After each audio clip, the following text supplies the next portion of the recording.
میخواهم این آیت کریمه را تحلیل کنم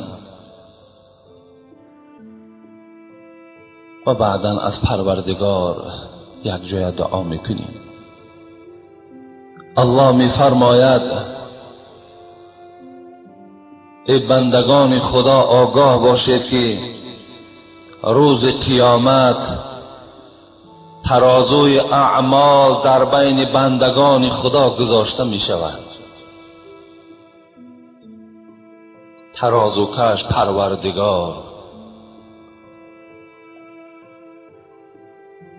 گناهان و کارهای ثواب شما وزن کرده می شود. ابن عباس می گوید گناهان و ثوابها به جسم مبدل می شوند.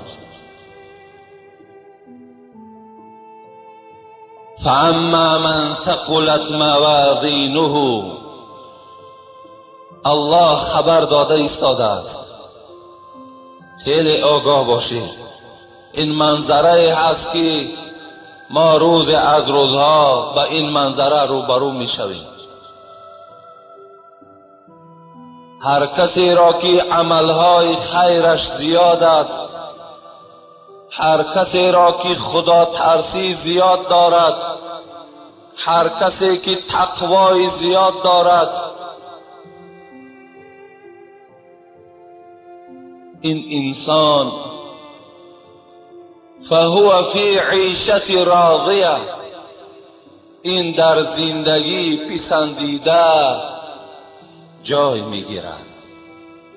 برای این گونه انسان الله میگوید نعمتهای جنت منتظر است.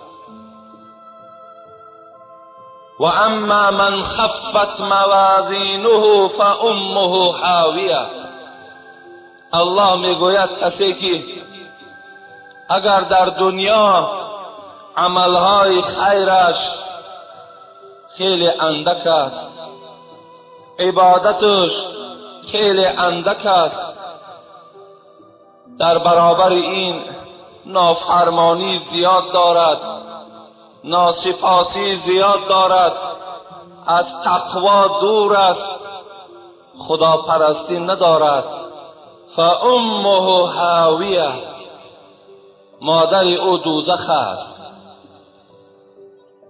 به معنای مادر می آید. چگونه ای که مادر طفل در کنار خود می گیرد، مفسران می گویند دوزخ هم دوزخی ها را در کنار خودش می گیرد. نار حامیه، آن دوزخی هست که خیلی سوزان است. والوزن یومئذ الحق، الله در سوره اعراف می گوید در ترازوی اعمال شبهه نداشته باشین، حق است. روز قیامت این ترازو گذاشته می شود. روز قیامت همه اعمالهای شما وزن کرده می شود، چین کرده می شود. از این خاطر از پروردگار دعا می کنیم اللهم مصرف القلوب صرف قلوبنا علی طاعتک. خدای مهربان، روزی که ترازوی اعمال گذاشته می شود، روزی که ثواب و بدی های ما وزن کرده می شود، خدایا ترازوی اعمال نیک ما را سنگین و وزین بگردان. خدایا ما را از همه شرمندگی های محشر نجات بده. خدایا تو دگرگون کننده دلها هستی، تو تغییر دهنده دلها هستی. خدایا از دل ما بدبینی را، از دل ما نافرمانی را، از دل ما کینه و عداوت را دور بگردان و در جای این خدا ترسی و در جای این تقوا را پروردگار را جای نشین بگردان. اللهم آتنا فی الدنیا حسنه و فی الاخرة حسنه و قنا عذاب النار. خدایا ما را در دنیا نیکی نصیب بگردان، خدایا ما را در آخرت نیکویی نصیب بگردان، از عذاب دردناک دوزخ ما را و فرزندهای ما را نجات بده. اللهم إنا نعوذ بك من فتنة النار و عذاب النار و من شر الغنى والفقر. خدایا ما را از فتنه های آتش دوزخ از عذاب دوزخ نجات بده و ما را از آن ثروت و دولتی که نصیب میگردانی و سبب دوری از ذات تو می شود، خدایا از این گونه مال و ثروت ما را محروم بگردان. و خدایا آن فقری که برای ما نصیب میگردانی و در او قناعت نداریم و در او کفر میوردیم، خدایا از این فقر ما را نجات بده. خدایا خاتمه کار همه ما بندگانت را به خیر بگردان. خدایا این ثواب و مکافات های بهترینی که در این ماه برای بندگان خود وعده کردی برای این جمعیت ما نصیب و روزی بگردان. خدایا این ملک تاجکان آباد بگردان. خدایا انصاف و عدل و یکدیگر فهمی و برادری را در بین این مردم تاجیک ما برقرار و بردوام نگه بدار. خدایا سرور دولت ما هم که برای بهبودی این ملت تاجیک سعی و کوشش دارد، خدایا ایشان از هر آفت و از هر دردها در حفظ امانت نگه دار. ربنا آتنا فی الدنیا حسنه و فی الاخرة حسنه و قنا عذاب النار برحمتك یا ارحم الراحمین. اعوذ بالله من الشیطان الرجیم. بسم الله الرحمن الرحیم. موعظه ما و شما از فضیلت ماه مبارک است.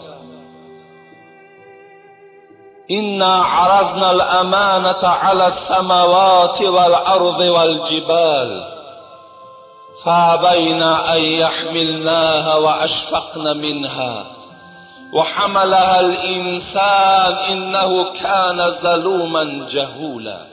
صدق الله العظیم.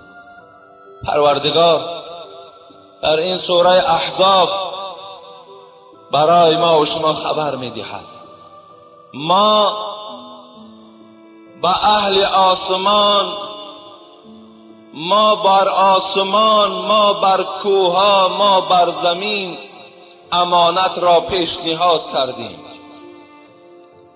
امانت را پیشنهاد آسمان و پیشنهاد کوها و پیشنهاد زمین کردیم. فابین ان یحملناها و اشفقن منها. گفتیم ای اهل ای کوها، ای زمین ها، ای آسمان، آیا این امانت ما را قبول میکنی؟ فابین ان یحملناها. آسمان و کوه و زمین پشت گردانیدن، گفتن نه پروردگار این امانت ما قبول نمیکنیم. و اشفقن منها. آسمان و کوه و زمین از امانت پروردگار ترسیدند، گفتند ما طاقت قبول این امانت نداریم. و حملها الانسان انه کان ظلوما جهولا. الله میگوید وقتی که این امانتی که کوها و آسمان و زمین از او ترسیدند، طاقت برداشتش نداشتند، وقتی حضرت آدم گفتیم قبولش میکنی؟ آن چیزی که در داخل این امانت از قبولش داری؟ گفت در داخل این امانت چیست؟ گفتم این احسنت جوزیت و این اسعت عوقبت. این اگر کاری هست که فرمان پروردگار را اجرا کنی جزای نیکت میدهیم، اگر در فرمان پروردگار گردن کشی کردی عذابت میدیم. حضرت آدم قبولش کرد. انه کان ظلوما جهولا. میگوید آدم چی در حق جان خودش ظلم کرد و چی آدم نادان است. الله بیان کرد مفسران میگن ظلم به معنای این است که در جان خودت ظلم کردن از ظلم میگویند. جهول گفته از عاقبت کار بی‌درک بودن جهول میگویند. انسان از طاقت خودش زیادتر امانت قبول کرد. چی باشد این امانت؟ مفسران از آن جمله مالک از زید ابن اسلم روایت میکند در تفسیر ابن کثیر که الامانت ثلاثه، سه چیزه الله پیشنهاد آدم کرد، آدم قبولش کرد. این سه چیزه پیشنهاد آسمان و کوه و زمین کرد، با این قدر بزرگی و برجستگی رد کرد و طاقت ندارم. این چی بود؟ الصلاة الصوم الغسل من الجنابه. یکم نماز، دوم روزه ماه مبارک، سوم غسل از جنابت کردن. این سه چیز پیشنهاد حضرت آدم کرد، آدم این قبول ساخت. الحمدلله که ما و شما امروز در همون امانتی که پدر ما و شما حضرت آدم او را قبول کرد، این ماه رمضان در این امانت قرار داریم. این امانت اگرچند که روزه داشتن کار آسان نیست، روزه داشتن کار هر یک فرد نیست. اگر روزه داشتن آسان میشد امروز همگی مردم تاجیکستان روزه میگیرید، لیکن این خیلی عبادت مشکل است، مشقت دارد. این فرزند آدم حتی تحمل این برای آدم وزین بود، لیکن آدم این قبول کرد، آدم قبولش کرد. الحمدلله که ما امروز این امانتی که سنگین است، وزنین است، با این قوه های خیلی عاجزی خودمان این برداشت داریم، این قبول داریم. از این خاطر از پروردگار میگوید کل عمل ابن آدم له الا الصیام فانه لی و انا اجزی به. همه عمل آدم برای جان اوست، برای خود اوست، مگر روزه. روزه از من است و من جزای روزه دارم میدهم. همه عمل آدم از برای خود اوست. الله جدا میکند الا الصیام فانه لی و انا اجزی به. مگر ماه مبارک، مگر روزه، مگر رمضان، این از من است و من جزای روزه دارم میدهم، من مکافات روزه دارم میدهم. فإن كان يوم صوم احدكم فلا يرفث ولا يصخب. هر وقتایی که شما میگوید دهانی روزدار داشته باشید، باید که از دهان شما کلمه فحش و فحشایی، از زبانهای شما دروغ، غیبت باید صادر نشود. فإن صابه احد، بس اگر یکی از شما را یک بنده به انصاف روزدار دشنام داد، اگر مبادا یک شخص به آداب شما را اگر دشنام داد، سپارش از طرف اسلام، از طرف پروردگار و پیغمبر چیست؟ فلیقل انی صائم انی صائم. جواب تو باید این باشد که ای بنده به انصاف، ما و تو در ماه رمضان قرار داره، من روزدار هستم، من مثل تو زبان دشمان و زبان لغو و زبان گفته بیهوده ندارم، من روزدار هستم. والذی نفس محمد بیدی، حبیب خدا به خدا قسم میخورد، به خدا قسم میگوید لخلوف فم الصائم اطیب عند الله من ریح المسک. به خدا قسم میگوید که اگر شما در همین الحال شما اگر مشاهده کرده باشین، با یک برادری روزدار وقتی تو صحبت میکنی از دهان او خیلی بوی بد میآید. دهان آدمی روزدار بوی بد دارد. برای همین صاحب مذهب ما و شما حضرت امام ابو حنیفه دور کردن این بوی دهان مکروه شماریدند. از آن جمله قرضاوی هم در کتابش میگوید این بوی دهان باید که شما از دهانتان دور نکنید. مقصد شما باید با این زبنای پسته هایی که هست دهانهاتان نشویید. به خاطر چی؟ به خاطر که پیغمبر خدا قسم به خدا گفتن که بوی دهان روزدار محبوبتر است به سوی پروردگار از بوی مشک دیده. همان دخیهای فرانسوزی که یک شیشچه اندکش $1000 و $2000 است، الله میگوید از همان مشکی که در دنیا مشهور است برای من محبوبتر دهان بوی روزدار است. همون بویی که در دهان شماست انا همون به سوی پروردگار از مشک از دخی دیده چی است؟ محبوبتر است. لصائم فرحتان، حبیب خدا گفت روزدار دو خرسندی دارد، فرحت عند فطره و فرحت عند لقاء ربه. دو خرسندی دارد. یک خرسندیش همین است که منتظر می شود که کنی ساعتی کشادن روزه بیاید. کی می آید که استر ساعت گوییم که 5 کم 6 شود، که استر 10 کم 6 شود. گفته خرسندی دارد وقت طعام می بیند شادی او را چکار می کند؟ فرا می گیرد. این حالت خرسندی شای گفت. دویم خرسندی که روزدار دارد این روز قیامت است، عند لقاء ربی، زمانی که پروردگار جمالش آدمای روزدار را نشان میدهد.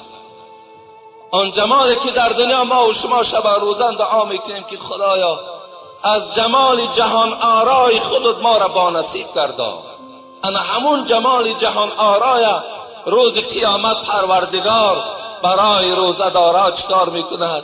نصیب میگرداند. دو خرسندی ما و شما داریم. حبیب خدا میگوید لکل شیء باب و باب العبادت الصوم. هر یک چیز در دارد، هر یک عبادت برای خودش در دارد، لیکن در تمام عبادت ها این روزه ماه مبارک است. نوم الصائم عبادتون. حبیب خدا گو همون روزه داره که از تشنگی و از گرسنگی افگار شده است، مانده شده است، خسته شده است، خواب است، خوابش در نزد پروردگار عبادت نویسانده می شود. 3 ساعت خواب میکنی، 4 ساعت خواب میکنی. تصور کن تو در مسجد نماز خوانده ایستاده ای.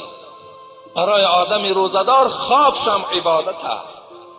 حتی پروردگار و سوی ملائکه ها چی میگفته است؟ انظروا الی عبدی، همون بنده ای که شما نخواستین که مای من در زمین بیافرم پیدا کنم، نظر به سوی همون بنده کنی. ترک شهوته و لذته و طعامه و شرابه من اجلی. انا همون بنده امروز ببین طعام در پیشش است. بعض یار رفیقای به انصاف دارد که خورده ایستادند، لکن این آدم نمیخورد. این بنده که شما نخواستین آفرینش او را در روی زمین که حتی گفتین وی خون میریزاند، حتی گفتین که وی ناسپاسی تو را میکند، ای پروردگار انا همون بنده را نگاه کنیم. طعام در پیشش طعام نمیخورد، شراب در پیشش شراب نمی نوشد. لذت زن دارد، زن جوان دارد، میل به خانه‌داری دارد، لیکن به سوی او نزدیک نمی شود.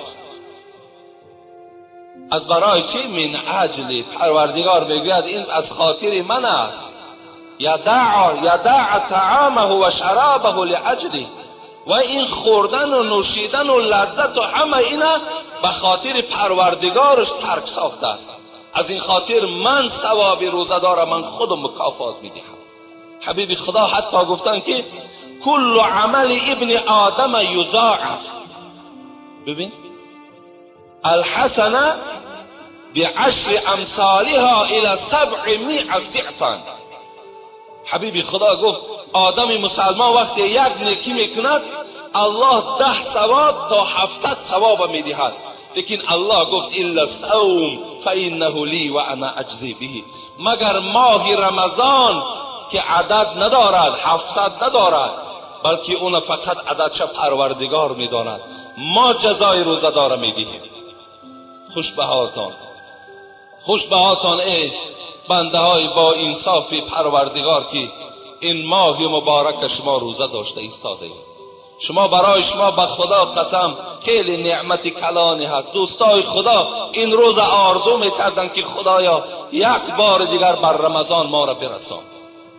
امروز افسوس که همون برادرای بی انصافی که روزه دارن و در برابر این دزدی دارن، در برابر این خیانت دارن، در برابر این دروغ دارن، در برابر این جنگ جنجال و فریب دارن، افسوس که از ثواب این ما محروم هستند. روزه دارن لیکن از روزه چیزی برای اونها نمیرسد. ما و شما جمعه گذشته در یک حدیث قرار گرفته بودیم که تا به آخر اون حدیث تحلیل نکردم زیرا وقت برای ما گنجایش نداد. میخوام همون حدیث بار دیگر برای شما به آخر رسانم. من انفق زوجین فی سبیل الله دعی من ابواب الجنة یا عبدالله هذا خیر. حدیث متفق علیه.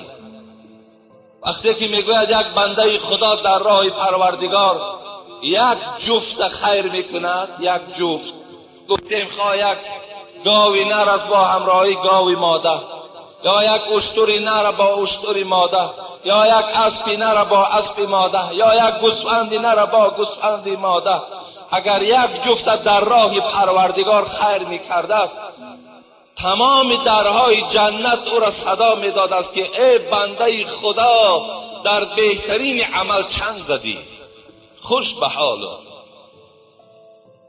این اشاره به سوی برادرایی که امروز صاحب دولت و صاحب مال و ملکند. من جمعه گذشته گفتم که امروز بایهای ما بعدش آنقدر بیغیرتی هست که در عید قربان یک گوسفند قربانی میکند، یک گوسفند، حالا که برای تو جایز است که 2 گوسفند، 3 گوسفند، 4 گوسفند تو قربانی کنی. برای تو جایز است که یک گاونه 2 گاو تو قربانی کنی، مردم از گوشت قربانی برخوردار کنی. افسوس که همون همت برای تو نیست. افسوس که تو بالای همون پولها فکر میکنی که ابدی میمانی.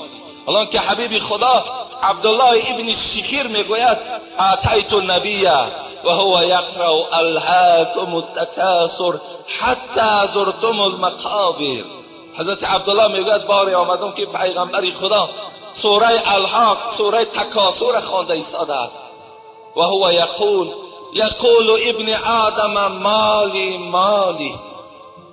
گفت آمدم نزد حبیب خدا که همین سوره تکاثر میخوان، سوره که الها این از ماده لهو گرفته شده است، بیهوده.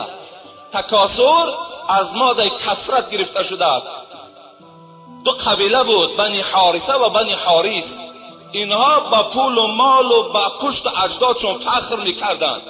مثل امروز بعضی از پیشواهای ما و شما فخر میکنن پدر من فلانی بود، برادر من فلانی بود، که این فخر در اسلام هیچ جای ندارد، هیچ نقشی را اجرا نمیکند. گرد نام پدر چی میگردی؟ شاعر میگوید گرد نام پدر چی میگردی؟ پدر خیش شو اگر مردی.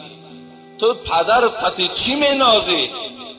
با برادر چی مینازی؟ تو خودت پدر شو، خودت همو برادری را که تعریف داری عبادت شد، تو خودت مثل وی شو.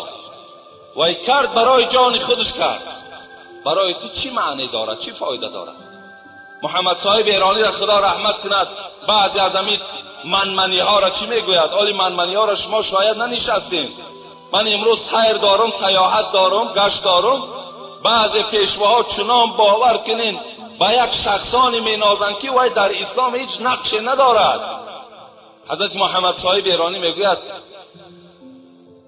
آن کسان که فخر به اجداد میکنند چون سگ به استخوان دل خود شاد میکنند. مثل سگی که به یک استخوان شاد میشود، بعض ناکسا هم با همون پدر و با مادر و با اولاد و اجدادش افتخار دارند. به خاطر اونها مردم تله و تاراج دارند. مایرش افتخار کن. میلش اونها را یاد بکن، لیکن به نام اونها مردم غارت نکن. ثنای خود به خود گفتن. خدا رحمت کنه محمد صاحب ایرانی را، کلیات شده از دست ما هست. او میگه ثنای خود به خود گفتن نمیزیبد تو را صایب، چو زن پیستان خود مالد حظوظ نفس کی یابد. ای ثنایی میگوید ای صایب، تو ارزنده نیست که در هر جا نشسته و تعریف کردن گیری.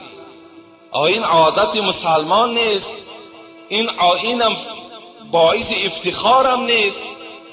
نمیبینید چو زن پیستان خود مالد حظوظ نفس کی یابد. همین زن پیستانش خودش مالد، از کجا شهوت کشاده میشد تا شوهرش اگر پیستانش نمالد؟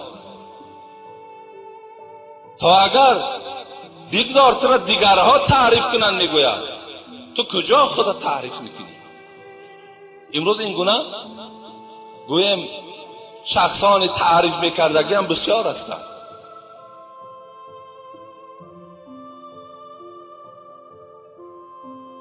اگر کسی که در راه پروردگار یک جفت خیر میکند، درهای جنت چی میگفت است؟ ای عبدالله، ای بنده خدا، بسیار کاری خوب کردی، بسیار کاری نیک انجام دادی. حضرت سعدی میگوید پریشان کن امروز ای گنجینه جوست. مالدارها را خطاب دارد. پریشان کن امروز ای گنجینه جوست، که فردا کلیدش نه در دستی توست. ای انسانی که امروز صاحب کلید هستی، صاحب گنجینه هستی، صاحب صندوق هستی، پریشان کن امروز ای گنجینه جوست، که فردا کلیدش نه در دستی توست. کلیدم بگیرن کنون بر کفی دست نه هرچی هست، که فردا بدندان گزی پشتی دست. امروز هرچی داری میگه در راه خدا خیر کن که فردا پشتی دست میگزی. حسرتی میشوی دیگر پشیمانی فایده ای نداره، هیچ فایده ای نداره. چگونه که یک قصه را از غزلهای جنونی ما برای شما بیان کردم که روز قیامت سه طایفه در حسرت هستند، حسرتی هستند. بر روز سوی یاران گفت حضرت،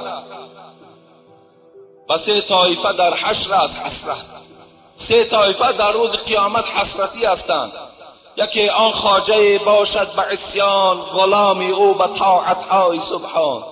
غلامش را برم بر سوی جنت، به دوزخ می رود خواجه به حسرت.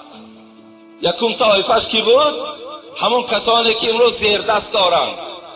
امروز اداره داری، بالای چند نفر سرداری، امروز دکان داری، بالای چند نفر سرداری. مقصد کدام شما امروز در زیر دستان زیر دست دارین، معاش خور دارین، نان خور دارین؟ شما امروز باید که در برابر همون معاون های خود و در برابر همون کارگرای خود باید پروردگار عبادت کنید. زیرا روز قیامت میگد همون سردارهایی که عبادت نکردن و زیر دست های او عبادت کردن، زیر دست ها را جنت میبرند و خوجه ها را دوزخ میبرند.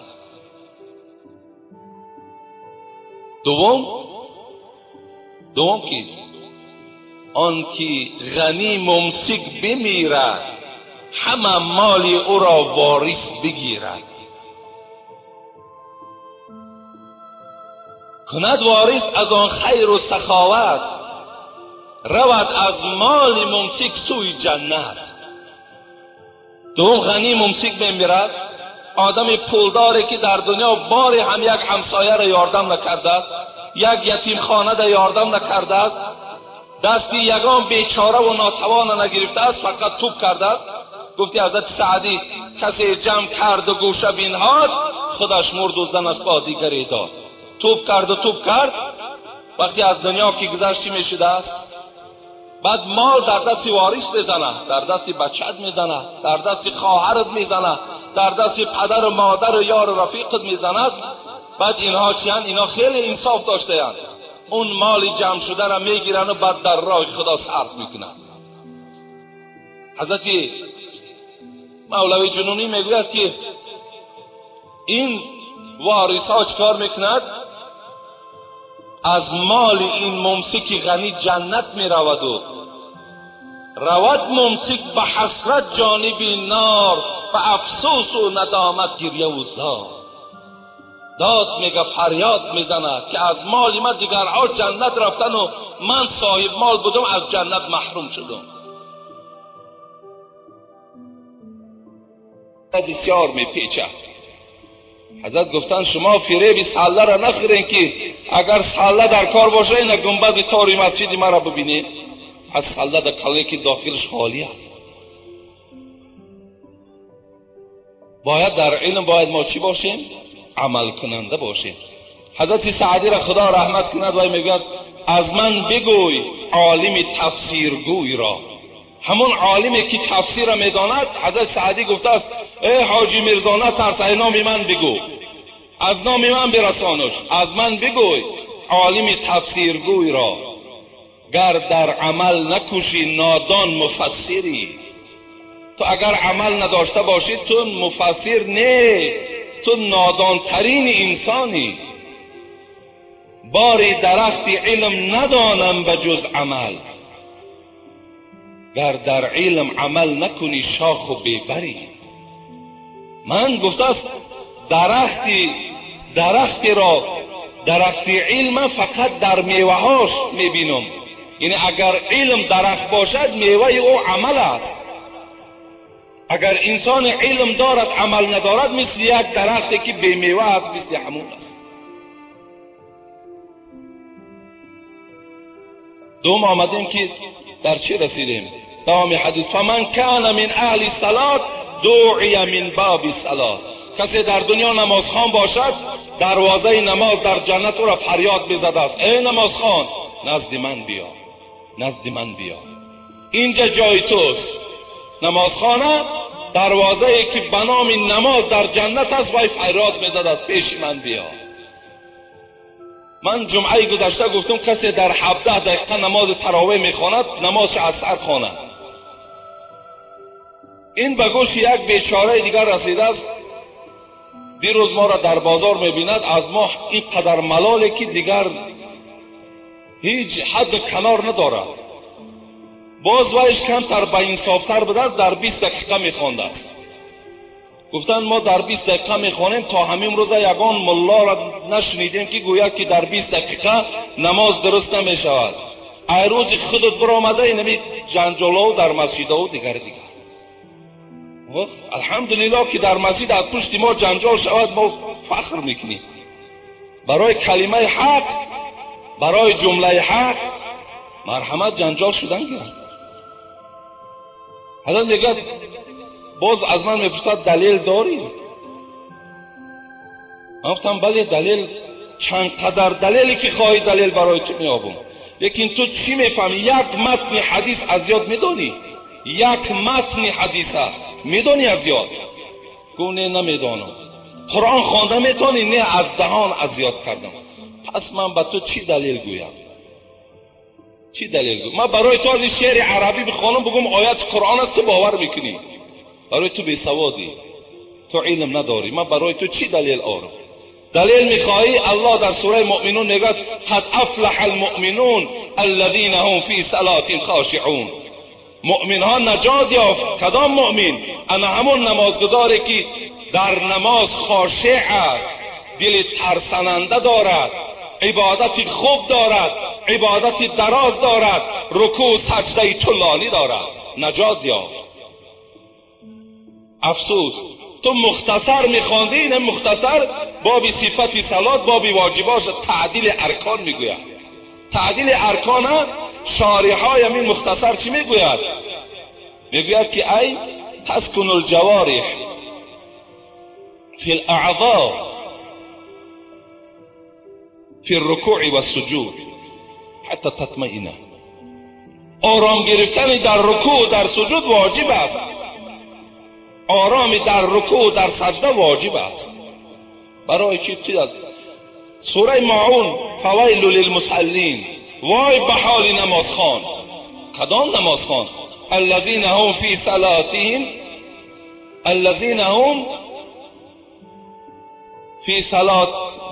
فی صلاتهم ساهون است. وای بر آن نمازخوان. کدام نمازخوان؟ آن نمازخوانی که در نمازش پروا ندارد، آن نمازخوانی که مثل گفتی استاد ما بابای ملا شریف مثل همون مرغ دانه‌چین نماز میخواند. وای به حالش گفتن. این نماز نیست گفتن. حبیب خدا یک نفر دید مثل همین 17 دقیقه بود یا 20 دقیقه نماز میخوان، بسیار سراسیمه گفت اصلی فإنک لم تصلی. اثر نماز نخوان. گفت نماز نخواندی. اینا دلیل هستن. آخر دلیل عقلی عادی برای تو گویم، تو همین 17 دقیقه را در 29 رکعت که امشب است تقسیمش که چند سکندی میرسه؟ چند سکند میرسه سر هر رکعت؟ 17 منوت با 29 رکعت، 9 تاش از خفتن تو، 20 تاش از تراویح تقسیم کن، چند ثانیه‌ای میرسه؟ این چی نماز است؟ این مسخره کردن است. این جان خلاصی است. از پرس این امامان نماز نخوانیم باور کنید.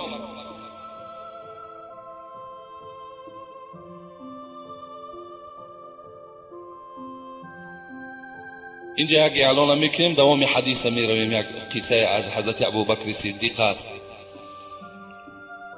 فردا انشاءالله ما کار همین مسجد شروع میکنیم، خدا خواسته باشد. همون تکنیک های لازمی را خبر کردگی هستیم. سحر کار ما انشاءالله در همینجا شروع می شود و اینجا مصلحت کردیم همراه همون برادرایی که در اطراف ما هستند. همین روز گفتیم یک صندوق در همین بین شما گردانند، به خاطر که اول کار اگر از همین گویم اهل جمعیت ما شروع شود، انشاءالله کار خیر است، ثواب است. پول شما در راهی گویم غلط و نادرست ضایع نمی شود. هر کسی که چی مقدار قوت دارد، لیکن اگر با قوت ها باشند اگر حساب نکنن هم چندی هست پرتوینش، لیکن به قوتاش باشد یگان جای سختگیریش نیست. برای همین انشاءالله همین پول میگیریم، فردا در همینجا کار همین مسجد سر میکنیم. برای همین از بچه ها میخواستیم که همون کارشون سر کنن. دویم از باب نماز، از دروازه نماز سر میزد، فریاد میزد است. بیا ای انسانی که در دنیا نماز میخواندی، بیا این دروازه نماز است، به نماز داخل شو، به دروازه نماز درآ. سوم و من کان من اهل الجهاد دعی من باب الجهاد. کسی در دنیا اگر جهادی در راه خدا کرده است، گویم که مجاهدهایی که برای حمایه قرآن و حمایه دین اسلام جنگیدند، یا گویم که حبیب خدا وقتی که از جنگ برگشتن گفتند ما از جهاد خرد آمدیم و جهاد بر اکبر جهاد میکنیم که این علیه نفس است. یا شخصانی که گویم بر نفسهاشون جهاد میکنند، اینها را باب جهاد، دروازه جهاد فریاد میزد است. و من کان من اهل صدقه دعی من باب صدقه. کسی که اگر در دنیا سخی باشد، خیر اندیش باشد، از دروازه صدقه فریاد زده می شود ای بنده خدا، ای آدمی سخی، به من بیا، اینجاست جای تو. وقتی حبیب خدا این حدیث بیان کرد، ابوبکر صدیق میگوید در پهلوش نشسته بود. چی گفتن؟ حضرت ابوبکر صدیق گفتند بأب انت و امی یا رسول الله، پدر و مادرم فدای جان تو باد. هل یدعى احدكم من تلك الابواب كلها. ای حبیب خدا گفت شما دروازه نماز خواندین، شما دروازه جهاد گفتین، شما دروازه روزه گفتین که از دروازه ریان فریاد زده می شود، شما دروازه صدقه گفتین که فریاد زده می شود. آیا شخصی هست که از همه این دروازه ها فریاد زده شود؟ آیا هست نفری که همه دروازه ها محتاج او باشند، منتظر او باشند؟ حضرت ابوبکر این سوال دادند. ابوبکر صدیق شما میدانید که با لقب صدیق مشهور است، یک مجاهد در راه پروردگار بود، خدمتگار رسول اکرم بود، خسور رسول اکرم صلی الله علیه و سلم بود. یکی از دخترهای باکره‌ای که پیغمبر خدا در نکاح خود درآورد، این دختر ابوبکر صدیق حضرت عایشه مادر ما و شما بود. خود ابوبکر حکایه میگه پیش از آنی که رسول اکرم چی جواب گفت به ابوبکر، حضرت ابوبکر خردی‌هاش حکایه میکن در کتاب که بار پدرش میگه ابو قحافه و پیش یک بت برد، بت هیکل، اون وقتا هیکل ها را به حیث خدا عبادت میکردند، پیش همان بت برد و به سوی فرزندش ابوبکر گفت، ای ابوبکر گفت این از خدای بزرگ ما. زمانی که اسلام نداشتند، زمانی که گویم عبادت نداشتند، وقتی که ابو قحافه پدر ابوبکر صدیق میگوید از پیش ابوبکر دور رفت، ابوبکر به طرف این بوتی که پدرش نشان داد که این خدای توست چی سوال داد؟ گفت ای بوت، گفت من گرسنه هستم، برای من طعام بده. من گرسنه هستم، گفت برای من طعام بده.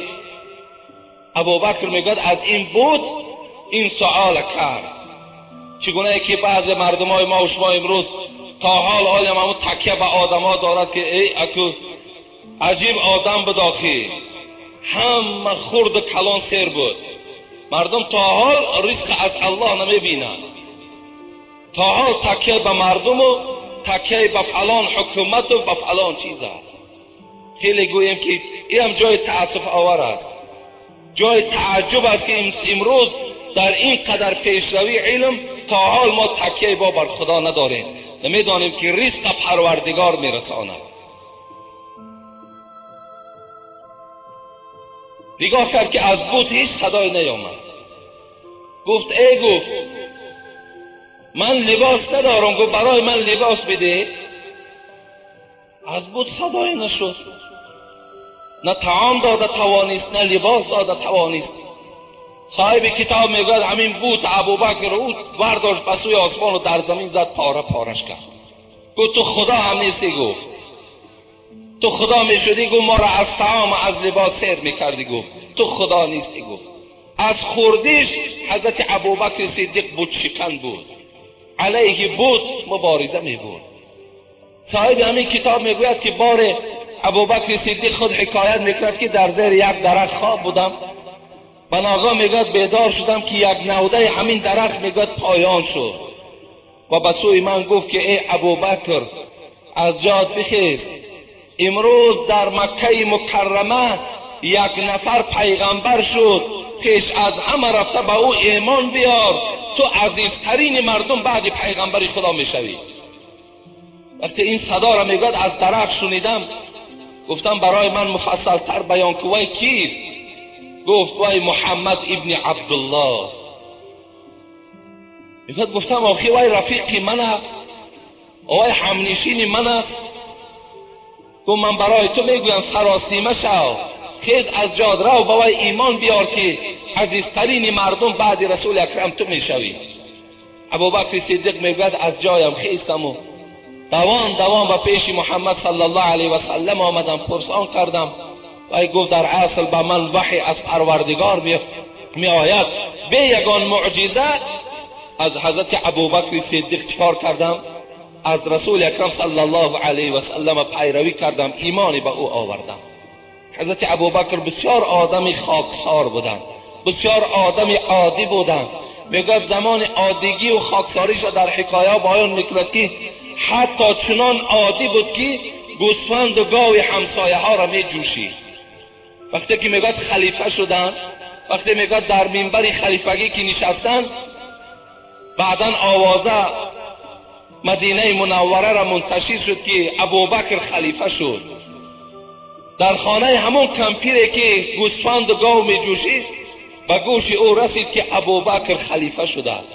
این کمپیر میگه صدا داد که ابوبکر که اگر خلیفه شده باشد گوسفند و گاو مرا کی می جوشد؟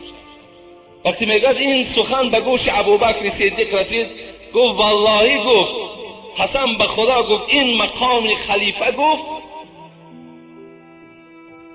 جاینشین نمی شود که ابوبکر در غرور و در نخوت اندازد. گفت ابوبکر همون ابوبکر پیشینه است. قسم به خدا، گفت گوسفند و گاوی او را من در حالت خلیفگی من می جوشم. این قدر حضرت چی بودند؟ عادی بودند، خاکسار بودند.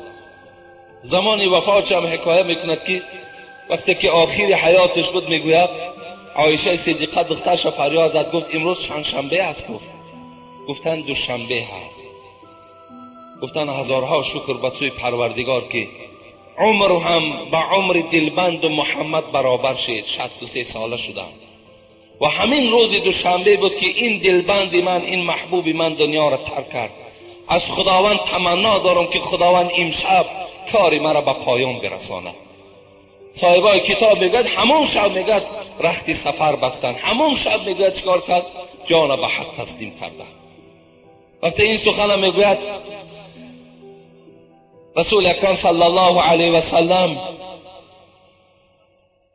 که گفتن ابوبکر صدیق گفتن آیا نفر یافت می شود که همه دروازه های جنت او را صدا دهند؟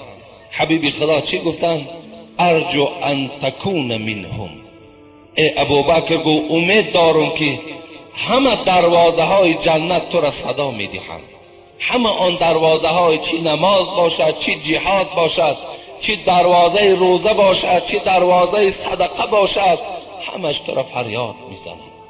در همگی در پسنداز حضرت ابوبکر صدیق میگن 4000 درهم بود، همگی 4000 درهم داشت.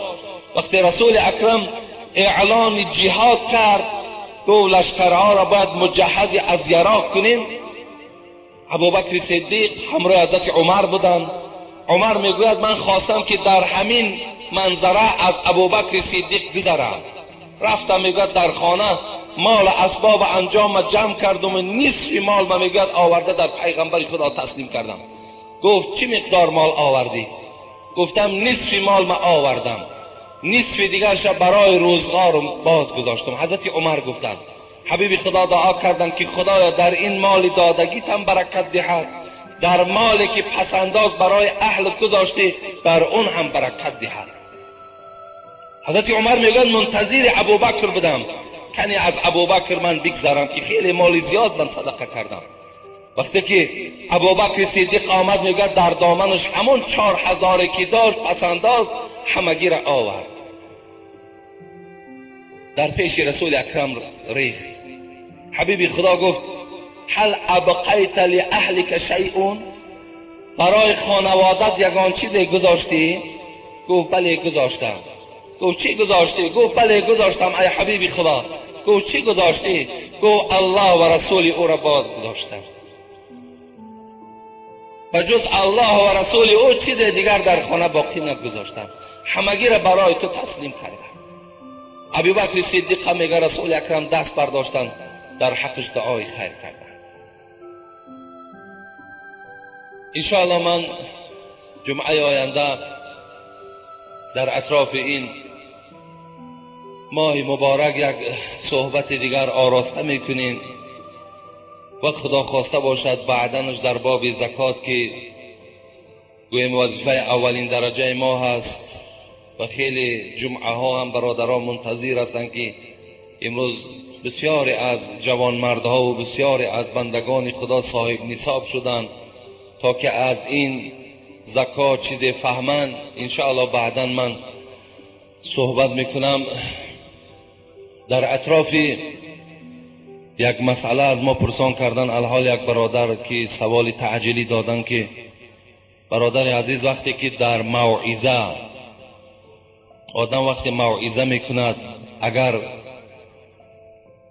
در موعظه‌اش بنده های خدا را دشنام دهد، حقارت دهد، آیا همین جایز است یا جایز نیست؟ برادرای عزیز، من برای شما یک دلیل از سوره طه میخوانم. اعوذ بالله من الشیطان الرجیم. طرز دعوت درستیش: اذهبا الى فرعون انه طغى فقول له قولا لینا لعله یتذکر او یخشى. این برای تمام شخصانی که دعوتگرند باید شعار باشد. برادرای عزیزی که امروز امر معروف میکنین، برادرایی که امروز شما میخواین که یک برادرتان نماز خوان کنین، یک برادرتان از راه بد گردانین، الله سپارش به سوی حضرت موسی و هارون برادرش میدهد که فرعون از حد گذشت. فرعون دعوای خدایی کرد، پیش وی به قصر وی روید. وقتی که وی دعوتی به سوی خدا میکنید، قول لینا، با سخن نرم، با سخن ملایم وی دعوت کنید. فرعونی که دعوای خدایی کردند، با سخن خوب، با سخن نرم ملایم وی دعوتی به سوی ترس پروردگار کنید. اگر با شما مراجعتی در سوره نحل کنید، آیت های آخری وی: ادعو الى سبیل ربک بالحکمت والموعظة الحسنه. پروردگار میگوید هر وقتایی که بنده های مرا به سوی من میخوانید، ای واعظا و ای دعوتگرا، شما دشنام و سخنهای قبیح استفاده نبرید، بلکه با سخن نرم، با سخن خوب، با موعظه های حسنه اونها را دعوتی به سوی خدا کنید. برای شما یک منظره از حبیب خدا من حکایه کنم. پیغمبر خدا با صحابه ها نشسته بود که یک جوان آمد گفت: ای حبیب خدا، برای من رخصت بده که من زنا کنم. اگر همین مسئله را پیش کدام داملای ما در الحال یک جوان سوال دهد، باور کنین چقدر که خواهیم و ما تحقیر میکنیم. حبیب صحابه همه میگوید از جا خیستند، غضبناک شدند، خواستند وی لخت کوب کنند. حبیب خدا گفت دستی وی در دستی من دهید. گفت نرمی را ببینید، ملایمی را ببینید، رفتار را ببینید. این رفتار پیغمبر خدا باید برای همه ما درس شود. گفت فرزند عزیز نزد من نشین. گفت چی میخواهی؟ گفت میخواهم زنا کنم. گفت فرزند عزیز، میخواهی که به مادر تو کسی زنا کنند؟ گفت نه ای حبیب خدا. گفت پدر و مادرم فدای تو باد. گفت من نمیخواهم که به مادر من کسی زنا کنند. پس گفت ویها هم نمیخواهند که به مادرشون کسی زنا کنند. میخواهی که با خواهرت کسی زنا کند؟ گفت نه ای حبیب خدا نمیخواهم. گفت پس اون برادرای تو هم نمیخواهد که با خواهر اونها کسی زنا کند؟ گفت میخواهی که زن تو با کسی زنا کند؟ گفت نه نمیخواهم. گفت پس وای برادرها هم نمیخواهد که با زن اونها کسی زنا کند؟ گفت میخواهی که خالت با کسی، عمت با کسی، ابهت با کسی زنا کند؟ گفت نه نمیخواهم. گفت پس اون برادرای تو هم نمیخواهند که خاله و عمه و ابهی اونها هم با کسی زنا کند؟ جوان میگه نرم شدن، ملایم شدن. حبیب خدا میگه دستش در بالای سینه این جوان گذاشت. گفت پروردگارا، گناه این بنده را مغفرت کن. خدایا دل این جوان گفت پاکیزه کن و از راه حرام گفت این جوان بگردان. این جوان میگه تا زمانی که این کار برای من شیرین خیلی لذیذ بود، از زمانی که حبیب خدا دعا کردن از همه عمل نفرت آور برای من زنا شد. با گپی خوب، با گپی نرم دعوت کردن. بار میگه یک جوان آمد، یک اعرابی در داخل مسجد رسول اکرم بروکش کشید و پیشاب کردن گرفت. رسول اکرم صلی الله علیه و سلم صحابه خیستن تا که وی لفت کوب کنن که تو در مسجد پیشاب کردی. الحال در همین بین ما و شما کسی این عمل اجرا کند، باور که باوری دارم از همین تیزا میپرتاییم شما و شما. لیکن حبیب خدا گفت در جاتان ایستید. گفت غضبناک نشوید. گفت پهلوان قوت دارین، روین گفت از بیرون آب بیارین، پیشابی باید تازه کنین، از مسجد گفت پیشاب شد دور پرتایین. غیرت دارین، گفت انصاف دارین، پهلوانین، پیشاب تازه کنین. گفت وای کار نگیرین، وای جاهل است، وای نمیفهمه، وای دعوت کنین. امروز راه دعوت به دشنام و به تحقیر و به سیاست نمی شود. با او تو یار و رفیق شو، با او همنشین شو، از دختر بی سطر نگریز، از بچه بی نماز نگریز، از بچه های عرق نوش نگریزین، بلکه با آنها یار و رفیق شوین، با آنها همنشین شوین، آنها را دعوتی به سوی حق کنین. تا دیروز خودتون کی بودین؟ شما از خودتون خلاصه برارید. شما با کسی همنشین شدید، در کجای صحبت شنیده شما اصلاح شدید، اونها قطعی هم همنشین شوید تا که اونها هم اصلاح شوند. و آخر دعوانا ان الحمد لله رب العالمین.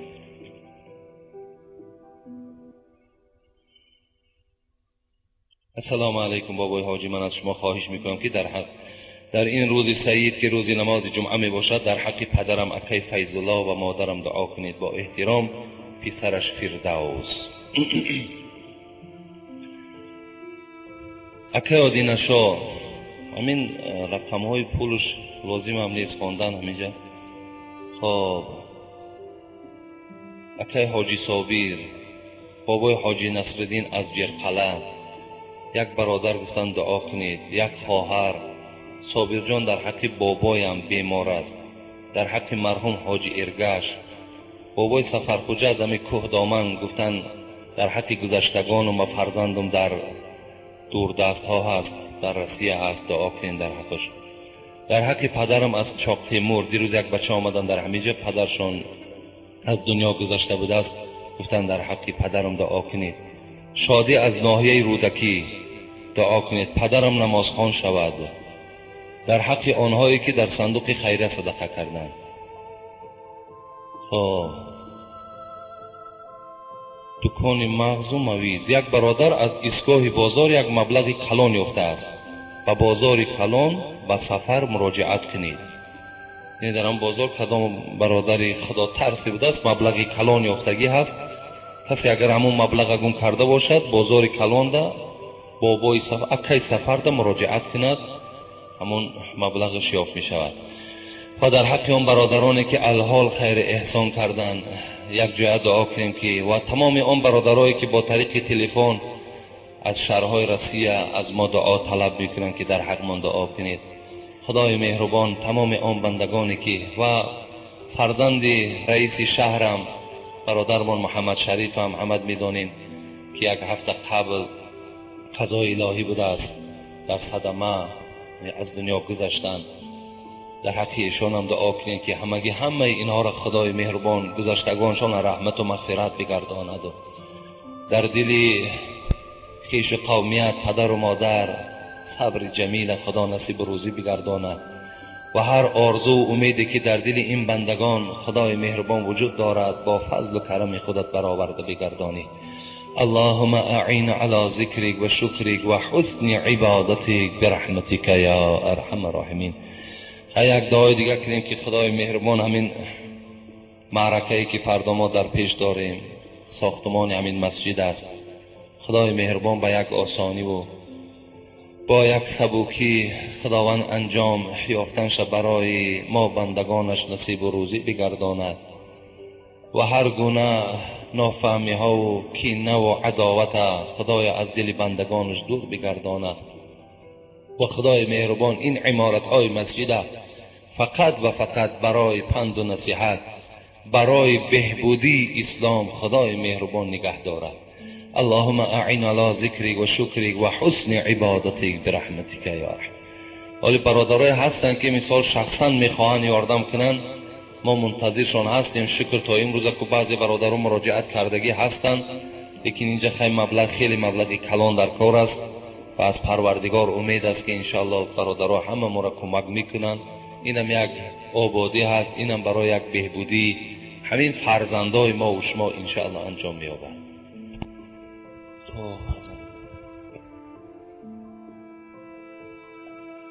الله خطاب میکند ای کسانی که ایمانی به الله دارید، چرا آن چیزی را که میگویید خود نمیکنید؟ لما تقولون ما لا تفعلون، چرا میگویید خود نمیکنید؟ کبر مقتا عند الله ان تقولوا ما لا تفعلون. الله میگوید برای آن کسانی که